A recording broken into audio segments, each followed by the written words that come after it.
Hi everyone, welcome back to the Hollywood Actors Guide to Surviving the Film and TV Industry. I am your host, Jennifer Lynn Warren, and today I want to talk to you again about that journal. Now, if you missed the first couple of episodes, I did say that I feel that as actors, you guys should be keeping a journal, not only to track your auditions and who you meet, but also to do some goal setting. And I go into why in a previous episode, so go back and listen to that. And what I noticed is that a couple of actors reached out to me with these really massive goals. They're like, I did what you said. I wrote down, and I'm going to win an Oscar in 5 years. And I was like, whoa, okay, maybe I didn't explain this well enough. So the problem with that is, okay, let's say you want to win an Oscar. Great goal. I feel like every actor wants to have those accolades to say, yes, you're a great actor. And there's lots of people that agree with that. And good for you. Here's a statue you now have to dust. And it doesn't really work. And the reason why is because it's not really giving you anything actionable. So in order to win an Oscar, what do you need to do? Well, you need to be in an Academy-nominated movie. How do you get into an Academy-nominated movie? Well, you need to become, statistically speaking, a known actor, because it's pretty rare that somebody who's unknown just out of the gate wins an Oscar, right? So, all right, how do I become a known actor? Well, I need to become a working actor. How do I become a working actor? Well, I need a great agent. How do I get a great agent? Well, I need to have done some things maybe in some film festivals that have won some accolades to get the attention of a really great agent. Well, how do I get into those film festivals? Well, you self-submit on Actors Access and you try to find directors to work with that you feel are exceptionally talented and can put you into something that's going to get attention. Well, how do I get the attention of those directors? Well, you need to have headshots that are on brand and some footage that maybe you've shot yourself if you're starting out that gets their attention. Well, how do I get those headshots? Well, you need to do research into the best headshot photographers around you. Well, how do I do that research? Well, there's this great thing called Google where you can just start looking at headshot photographers, not your Kmart portrait photographers, guys, and not your best friend, but great headshot photographers around you to find out who is the best in your area. And then what do? Well, you need the money to be able to afford that headshot and the makeup artist if you need one and the clothes that you need to do. Well, how do I get that money? I don't have the money right now. Well, I need to find a side job. Boom, there it is. How are you going to get that Oscar? Well, if you don't have the money, you need to get a side job. Now, working backwards, it's going to be a different path for everybody out there.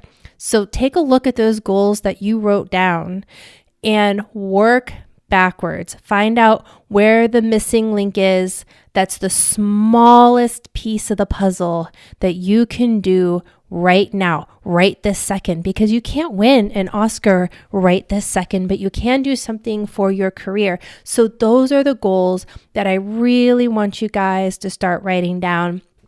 And I've done this in a way where it becomes like a tree branch too, because it's going to take more than just getting a side job to get that Oscar. It's going to take more than just great headshots to get the attention of the director. So even though I went back quickly and I just gave one example preceding each goal as to what you could do, you can write several things down that you need to do in order to, hit those marks, guys, because I really want to see you on that red carpet at the Academy Awards someday. But I want to make sure that you get there in a logical way that's going to be a lot less frustrating than what you may have been doing recently.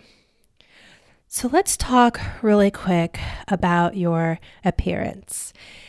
Now, some of you, for your brand, is going to be like, I'm perfect for Sons of Anarchy. I have a beard. I have piercings. I have tattoos. I have leather jackets that I always wear. And you're just always in that kind of mode.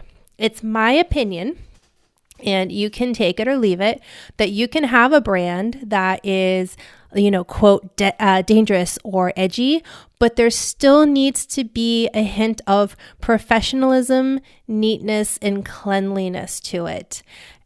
And what's really interesting is that a lot of shows, unfortunately, especially on TV, if you really watch them and they're supposed to be these gang members or these bikers, they're pretty clean for gang members and bikers.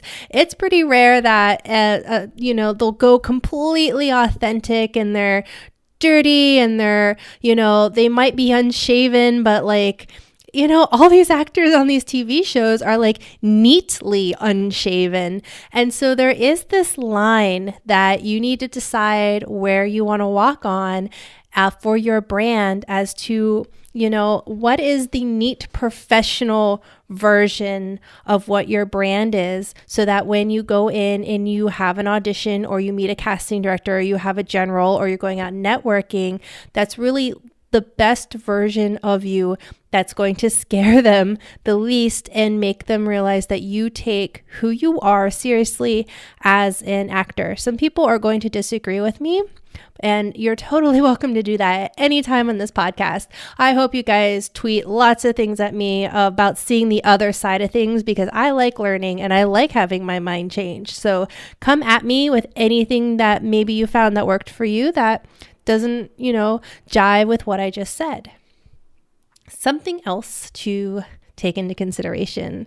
You guys should discover what colors look the best on you. Just because you've got a shirt that is comfortable doesn't mean it's going to look the best on you when you are in front of that camera. So you should Google what colors look best on me, and you're going to find so many YouTube videos about color theory. You're going to find so many tests out there where they'll have you look at the veins in your arm to see if they look more green or blue, and what your skin tone is and what your eye color is. And there's all this great color theory that other people have done the work for, that you just plug everything in and you discover what colors look best on you. And I've discovered that a really deep gray with a pop of purple make my eyes just completely stand out on camera. So those are my favorite colors to wear auditioning, and I no longer have to worry, am I wearing the right colors on camera? And then I have things that are in those colors that go with different, characters. If I'm going in for more of a corporate look, it's the same colors, different wardrobe, different hairstyle. You guys know how all that goes. And test those pieces that you buy on camera. You can do this, get an audition buddy with you, take a friend to the store, try something on, and hopefully that the people at the store are cool, and have your friend record you when you come out of the dressing room.